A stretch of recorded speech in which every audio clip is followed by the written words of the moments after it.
So when I was in my adolescence, I heard the term ham radio, and I'm like, ham? What is that? I'm like, okay, so are we going to connect the juicy meat to a bunch of cables to be able to conduct an amateur radio for a citizens band? I'm like, what about the specific juices of this ham makes a CB radio and things like that? Very specifically for the movie Convoy.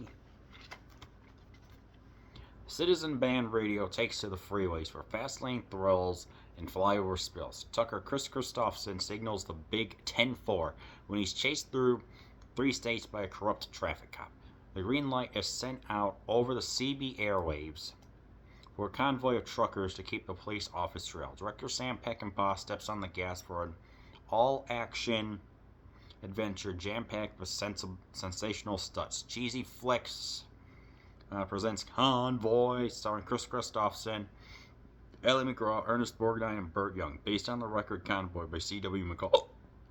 106 minutes, 1976, PG color letterbox. That letterbox, oh my word, that was awful. Chris Christopherson was a country musician. He was played in the country band The Outlaws, not the country/southern rock band The Outlaws for Greengrass and High Tides, and their rendition of Ghost Riders of the Sky. The name Cheesy Flicks tells it all. Let's get a cop that almost acts cartoonish when he is trying to capture Rubber Ducky, Love Machine, and some other guy another trucker who's dressed in traditional garb with the hat, the rhinestones, the long sleeves, and everything else. And it's like, all right, and it's a good time. It's a stunt du jour, if you will. And I don't like doing comparisons that much, but the name Cheesy Flicks it reminded me of what was that? Roadhouse with Patrick Swayze. This movie it's a good time. It's let's have all the usual cheesy elements that go on here. Let's have the anthemic song that is actually pretty gosh darn good. Let's have the hero let's have some over the top stunts. Let's have explosions. Let's have wanton destruction. Let's have the slowdowns. There are it's like instead of like going at the usual 24 frames, let's have a restaurant in the beginning where there's a brawl, and even during the ensuing melee, one of the employees says, "We just redecorated last month. Let's have people getting punched. Let's have tables getting flipped over. Let's have a slow-mo of a guy getting flipped over a table." And they do this at least 3 different times, because these 3 truckers are listening to a TV and they hear a 4th guy saying, "Hey, you can go ahead and do 70. Lo and behold, it's a speed trap when it's 55, that's the limit, and it's 70 plus. And so eventually they meet inside, and that melee happens. Eventually there's more slowdowns of humor scenes of stuff getting destroyed in the best wanton way possible. I don't know. It just works so well. And there's just tons of footage of the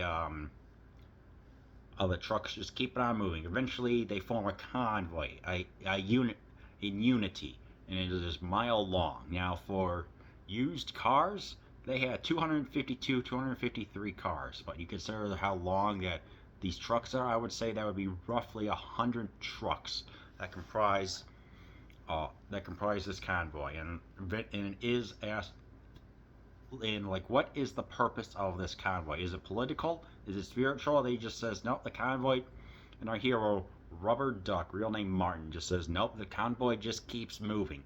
I guess you could say it's about the individualism in the open road, and we see that because they're trying to always evade the law enforcement that is played for laughs in this type of movie. That's what's going on. It's not meant to be a farce. It's just was capturing the trucker slash CB craze that was going on in the 70s, and this movie is, I would consider, the apex of it all.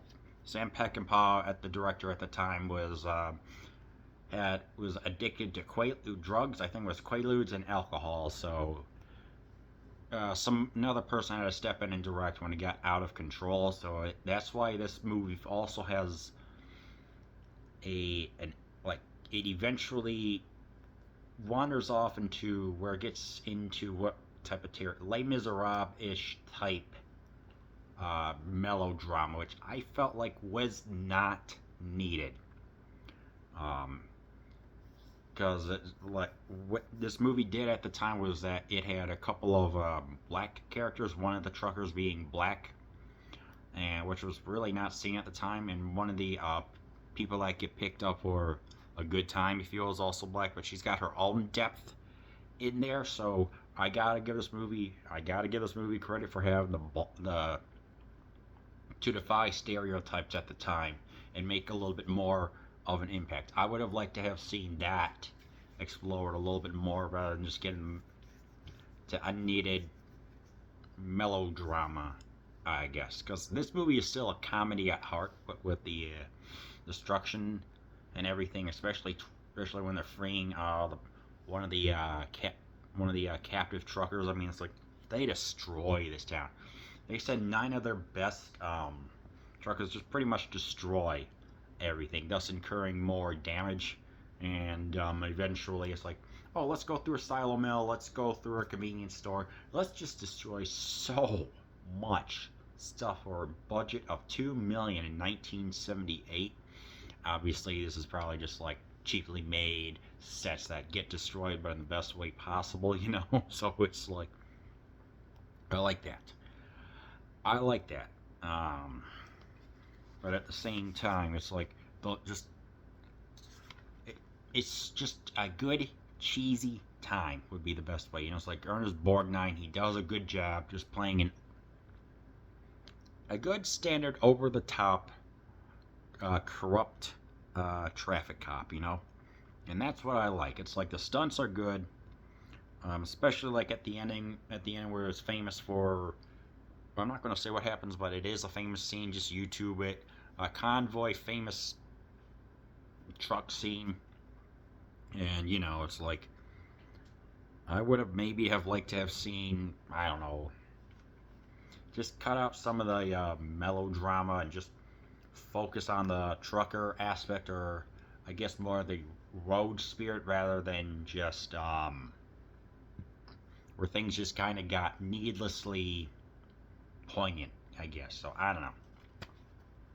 Music is good. It's country music, good country music. But thank you.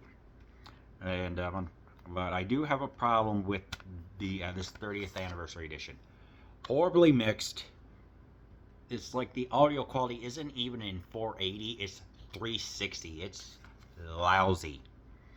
And it's letterbox, so it's a really, really gosh darn small. It's like you got the TV, and then the video that's playing. It's so small. I'm just like, I can't hear this. There are no subtitles, so maybe there's a Blu-ray of this. I don't know. Unfortunately, I just don't like it when that happens. So, ultimately, Convoy is a good time. When you want to feel the adventure of the road, you want to hear some good music, and you just want to feel free from the rigors of life, that's when you put on the movie Convoy.